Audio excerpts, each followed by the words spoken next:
Okay, Assalamualaikum warahmatullahi dan selamat sejahtera to all the students. Alright. Hari ini cikgu nak sambung lagi tentang hypothesis testing on population proportion. Okay, sebelum cikgu mulakan dengan the alternative formula, cikgu cuma nak ulang sikit balik. Yang sebelum ini yang kita dah buat untuk hypothesis testing for population proportion, kita akan ada dua jenis testing lah. So kita akan tengok sama ada dia small sample ataupun large sample. So yang itu bergantung kepada nilai NP-nya. Okay. Jadi kita akan check sama ada NP dia lebih besar ataupun kurang daripada 5 dan juga NQ. Okay. Sebelum ni saya ada jugalah tanya pendapat daripada guru-guru lain di dalam grup negeri tu. Dia orang kata kita kena check juga untuk NP dan NQ. Cuma ada kalanya lah saya tengok ada certain contoh tu macam dia punya NP less than 5 and then NQ dia greater than 5. So kalau macam tu saya advise kamu lihat kepada dia punya NP. But usually is NP and NQ is less than 5 lah, ataupun NP and NQ is greater than 5. But anyway, cikgu akan confirmkan balik tentang perkara ini. Okay. Jadi sekarang kita berbalik kepada testing tadi. Kalau untuk small sample, okay, kita akan assume dulu bahawa X itu tertabur secara binomial, and then after that kita akan check NP, dan selepas itu kalau dia kecil daripada 5, maknanya kita akan mengira kebarangkalian X yang sama ada less than or equal atau greater than or equal X, the number of successes dalam kita punya sampel. Lepas itu kita akan bandingkan nilai kebarangkalian dengan dia punya alpha terus. Terus buat perbandingan. Kalau katakan nilai kebarangkalian itu less than alpha, which is given in the question, jadi kita terus reject H0. Dan kalau sebaliknya kita akan menerima H0 lah. Okay. So itu untuk yang case small sample. Okay. Kemudian kita ada pula yang large sample. Sama juga kita akan assume bahawa H0 itu benar, and then kita anggapkan X tertabur secara binomial NP, and then we check the NP. Kalau NP dan NQ both greater than 5, okay, then kita akan gunakan kita akan andaikan bahawa X itu akan normally distributed. Jadi kita akan katakan nanti di sini, sebelum ni yang cikgu tunjuk, X akan tertabur secara normal. Dekat sini ada NP dan juga NPQ. Okay. And then kita akan gunakan standard normal table tu lah untuk menentukan dia punya critical value lah, Z value dia lah. Okay, Z alpha. Okay, kat sini pun akan ada negatif Z alpha lah. Okay, yang kat sini either or lah, either or. Okay, sama ada di sebelah sini atau di sebelah sini lah. Cikgu lukis dua-dua. So itu dia punya critical value. Lepas tu untuk mengira test statistik yang kita nak bandingkan dengan critical value tu, kita akan ada formula yang ini. X tolak NP bahagikan dengan cert NPQ. Jadi yang ini sebenarnya yang tolak benda ni kan, bawah ni semua datangnya daripada sinilah. Dia sama konsep dengan inilah X. Macam standardization punya formula, X tolak mu bahagi dengan sigma. Yang dekat sini ialah mean, yang dekat sini adalah standard deviation atau standard error. So samalah yang ini adalah mean yang kita kira yang asalnya daripada taburan binomial. Okay, kemudian kat sini adalah cert NPQ. So this one is actually our sigma lah. Jadi tapi untuk formula ini kita akan perlu buat continuity correction untuk nilai X. Okay, sama ada tambah atau tolak 0.5. So dia bergantung kepada H1.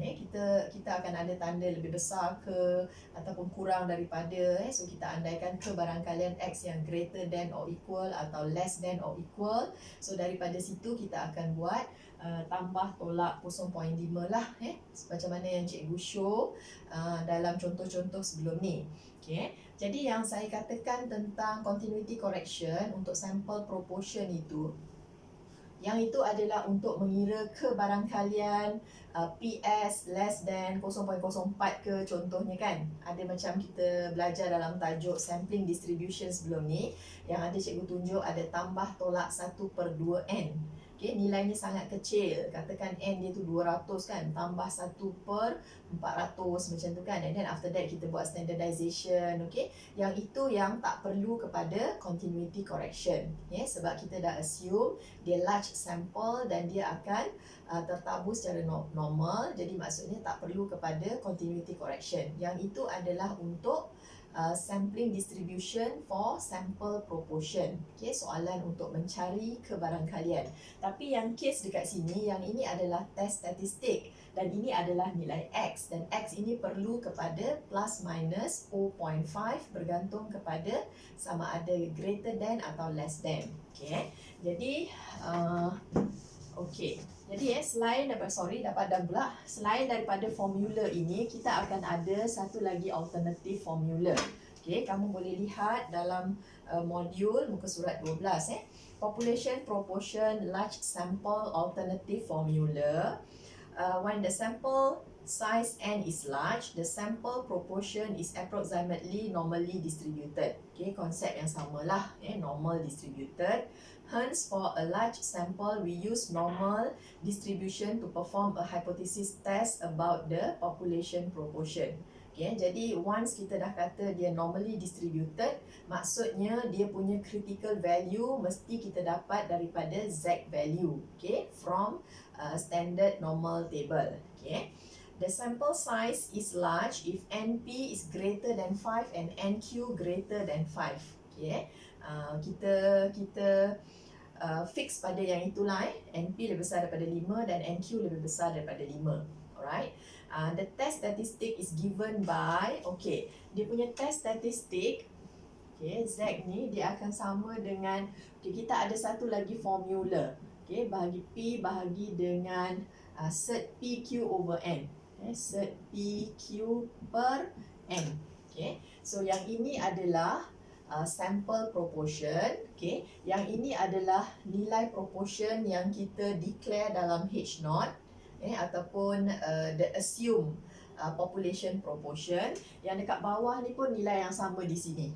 Okay, so maksudnya Q ini adalah nilai 1 tolak P yang di sini, manakala N tu adalah dia punya sample size. Jadi kaedah testingnya hampir sama, cuma yang berbeza adalah dari segi dia punya test statistik. So instead of using this formula yang tadi yang cikgu tunjuk tu, okay, bahagikan dengan set NPQ, dan kita gunakan formula ini. Nampak tak perbandingan antara dua ini? So sama ada kamu nak gunakan yang ini, tapi X-nya kena ada continuity correction plus or minus 0.5, ataupun nak gunakan yang ini, formula yang menggunakan proportion sahaja.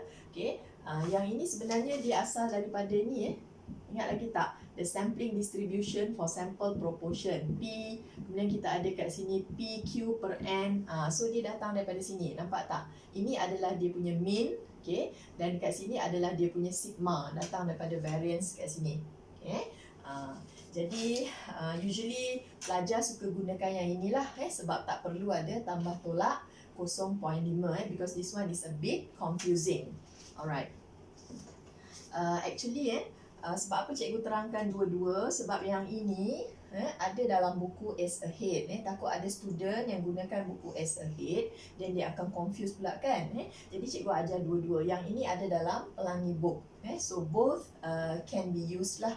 Okay, you all pilih lah yang mana yang lebih mudah. Okay, sekarang cikgu show pula untuk yang alternative formula. Okay, kita tengok example 1 itu tentang a botanist has produced a new variety of hybrid rice grain and has better ability to resist stem borer than other varieties. He knows that 82% of the seeds from the parent plants germinate. So itu adalah statement asal, ataupun nilai P-nya lah. Okay, so nanti untuk example 1 itu, okay, kita akan ada nilai P-nya adalah 0.82. Okay, statement yang dibagi. Kemudian 300 seeds from the hybrid plant plant are tested and 233 germinated. Okay, kemudian dia bagi pula N tu adalah 300. Okay, kemudian X kita berapa yang germinated ialah 233. Okay, and then dia minta kita test the botanist claim at 2% level of significance. Jadi maksudnya kat situ kita ada alfanya adalah 0.02. Alright. Okay, jadi yang first tu kita akan state lah, H naught kita adalah P sama dengan 0.82 lah. Okay, statement yang dikeluarkan lah. Okay, jadi untuk yang H1 ini, so dia bergantung kepada nilai PS ni sebenarnya. So kalau saya calculate PS, dekat sini saya akan ada 233 bahagi dengan 300. 233 bagi 300, yang itu nilainya lebih kurang 0.77. 0.77. Yang ini sebenarnya adalah less than 0.82. Jadi kat sini boleh je kalau kamu nak buat P-nya less than 0.82 dan buat testing. Tapi tak apalah, cikgu nak cuba tunjuk kalau kita gunakan tak sama dengan. Sebab yang sebelum ini kita sentiasa gunakan less than, greater than. Jadi kalau katakan nak gunakan tak sama dengan pun boleh, tak ada masalah. Tak sama dengan 0.82. Mana dah tahu tiba-tiba dalam exam dia minta kita gunakan test against this one kan, tak sama dengan dia bagi. So kita terpaksa gunakan yang ini. Kaedah testing ni semua sama kecuali alpha tu kita akan bahagi 2. Itu sahaja. Jadi sekarang yang kedua kita ada alfanya adalah 0.02. So sebabkan dia tak sama dengan kat sini, so dia ada both tail lah, the left tail and the right tail, and the right tail and the left tail. So maknanya kita akan ambil alpha over 2 lah. Nanti kita akan cari 0.01 lah. Kemudian yang ketiga tu kita akan assume if H naught is true, kalau dia benar, then maknanya X akan tertabur secara binomial. Dekat sini adalah 300 dan kita ambil 0.82. And then kita cuba calculate dia punya NP. Cikgu calculate NP tu adalah 300 darab dengan 0.82 ni. So dapatlah 246. 246. Besar nilainya kan? Lebih besar daripada 5. Kemudian NQ saya pun saya kirakan sini adalah 0.18. Saya darab dapat 54. Kat sini dapat 54. So this one also greater than 5. So both greater than 5. So this one considered as large sample lah. Jadi maksudnya kita akan ada large sample. So bila large sample, kita akan assume kita akan menggunakan penghampiran normal, ataupun kita andaikan bahawa yang ini akan follow, X akan follow normal distribution. Jadi bila kata dia follow normal distribution, kita akan terus mencari critical value menggunakan standard normal table. Jadi sekarang instead of kalau ada dua side ni tak sama dengan, maksud instead of 0.02, now kita bahagi 2 lah, 0.02. So kita ada 0.01 di sini dan 0.01 di sana. So daripada table yang kita akan dapat nilainya ialah 2.236. Sorry 2.326. Ataupun 2.33 kan. Sini ialah negatif 2.326. Jadi maksudnya kita akan ada two critical value di sinilah. Sama ada Z sama dengan 2.326 ataupun Z sama dengan negatif 2.326. So these two are the critical values. Kemudian yang keempat, kita akan calculate dia punya test statistik. Walaupun kat bawah sikit tapi inilah yang pentingnya. Now the value of test statistic. So kita ada formula PS. Kalau kadang-kadang dalam certain buku dia akan gunakan P-cap. P-cap tu sama dengan PS lah, sebab P-cap tu adalah unbiased estimate for population proportion. So dia samalah dengan PS, sample proportion. So saya gunakan PS, kemudian tolak dengan P bahagi dengan cert PQ per N. Okay, nampak macam mana cikgu gunakan testing ini, test statistik yang ini. Okay, PS kita adalah yang tu 233. Okay, sebabkan saya tak nak round off dia terlalu awal, so saya gunakan yang ini. Kemudian saya tolak dengan 0.82. P kat sini yang daripada H0. Okay, kemudian saya akan bahagikan dengan dekat bawah ni adalah 0.82, follow yang ini. Kemudian darab dengan 1 tolak 0.82 which is 0.18. Kemudian kita bahagikan dengan N dia adalah sama dengan 300. Macam ini je cara pengiraannya. Tak ada continuity correction. Lebih mudah kan? Okay. Jadi maksudnya dekat sini saya akan dapat nilainya ni adalah negatif 1.9536. 9536.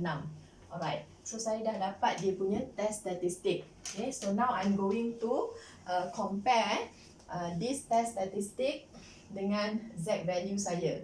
Jadi sebabkan dekat sini nilainya negatif, so saya mesti compare dengan nilai negatif. Tak boleh compare dengan nilai positif. Okay, bergantunglah kat sini. Kalau sini dapat positif, then you all compare dengan yang nilai positif di sana lah. Okay. Jadi maksudnya macam mana ni? Negatif 1.9536 ini dia lebih besar kan daripada negatif 2.326. Dia somewhere here lah. So dia akan lies in the non-rejection region. Okay. Non-rejection region. Okay, jadi maksudnya dekat sini kesimpulannya ialah do not reject H0. Okay lah. Okay. Do not reject H0 and conclude that maknanya sekarang kita akan menyokong H0. Conclude that 82% of the seeds from the parent plant will germinate. Maknanya kita menyokong H0. Okay. Alright. Okay. Jadi itu dah selesai kita menggunakan.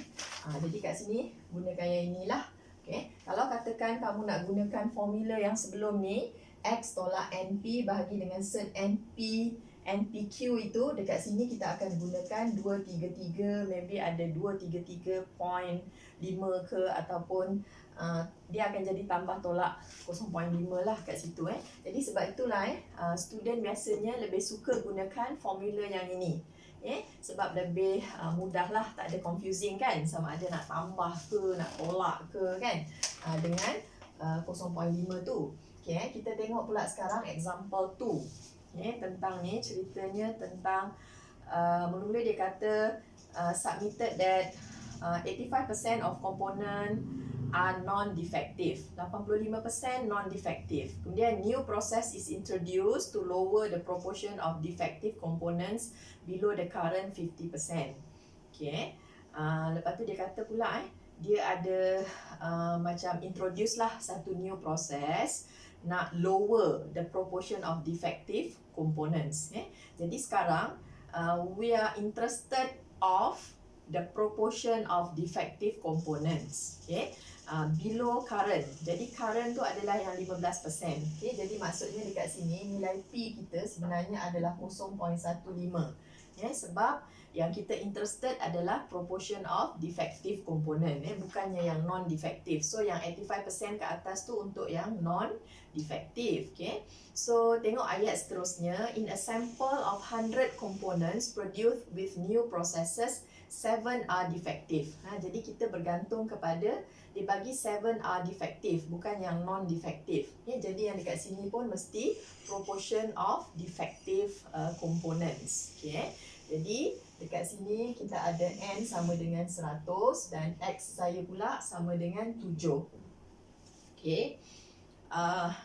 Is this evidence sufficient to conclude that the process has been improved, and then use the 5% significance level. Okay. So alpha dia sama dengan 0.05 lah. Okay. So let P will be the proportion of defective components produced. Okay. Jadi maknanya macam biasalah kita akan ada H0 P sama dengan 0.15. Okay. Yang dia claim lah. Okay. Tapi okay, sebaliknya apa yang berlaku di sini, kita cuba mengira PS. PS adalah 7 bahagi 100. So this one is 0.07. 0.07 is less than 0.15 kan? Okay, jadi kat sini kita pun follow less than 0.15. Okay, because this H1 is supported ataupun is the sample evidence actually, ia supported by the sample proportion. Okay, so this is the reality lah. Okay, from sample. And then kita ada alpha-nya adalah 0.05. Okay, seperti biasa kita akan assume X. Okay, if H0 is true, if H0 is true, then X akan tertabur secara binomial. Kat sini ada 100, sini ialah 0.15. And then kita pun check lah kita punya NP macam biasalah. Okay, darab dengan 0.15. So saya dapat dekat sini adalah mana tu nilai dia? 15. Okay, so this one is greater than 5. Cikgu ada check NQ juga. NQ ni adalah 100 darab dengan 0.85 lah. Okay, so ini nilainya 85. So this one is also greater than 5. Okay, jadi dah dapat dua-dua greater than 5. Jadi maksudnya kita ada large sample. Okay, so dekat sini kita akan ada large sample. Then we have to use the normal distribution lah ataupun normal approximation. Okay, jadi bila kita gunakan taburan normal, of course kita akan carilah Z value. Okay, untuk less than dia adalah left tail punya test. Okay, so dekat sini mempunyai nilai alpha lah, iaitu 0.05. So macam biasalah kan, kalau kita cari ni ialah negatif 1.645. Alright, so this is our critical value. Okay, lepas tu yang keempat, langkah seterusnya, okay, yang ini yang saya nak cari test statistiknya. Okay, saya terus ambil dia punya PS. So this is my PS. Okay, 7/100. Okay, tak payah simplify dulu pun tak apa. Yang ini kalau nak guna 0.1 sebab dia stop kan, boleh je masuk. Okay, tolak dengan P. P-nya yang kat sini. Okay, so sini adalah 0.15. Kemudian bahagikan dengan cert.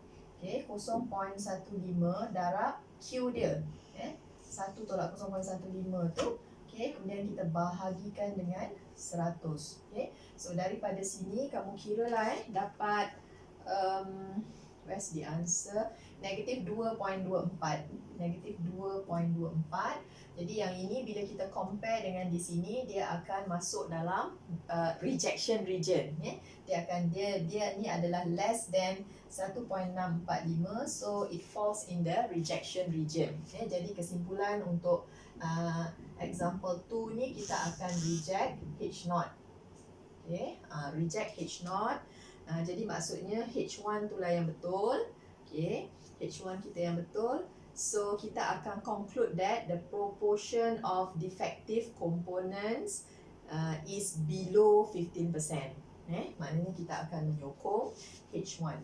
Okay, so that one is example 2.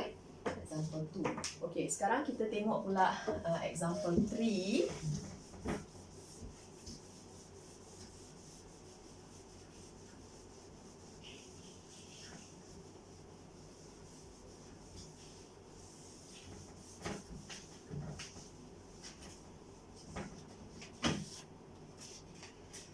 Example 3 tu, a standard treatment for certain disease has a probability of success. P dia sama dengan 0.5. Okay, dalam example 3 ni dia kadang-kadang dia melibatkan population proportion. Kadang-kadang probability of success. So dia benda yang sama lah. Okay, so sini saya ada P dia samalah dengan 0.45. A researcher has produced a new drug and claims that the new drugs represents Okey, tak apa Lepas ni cikgu sambung lagi untuk soalan ni Okey, terima kasih.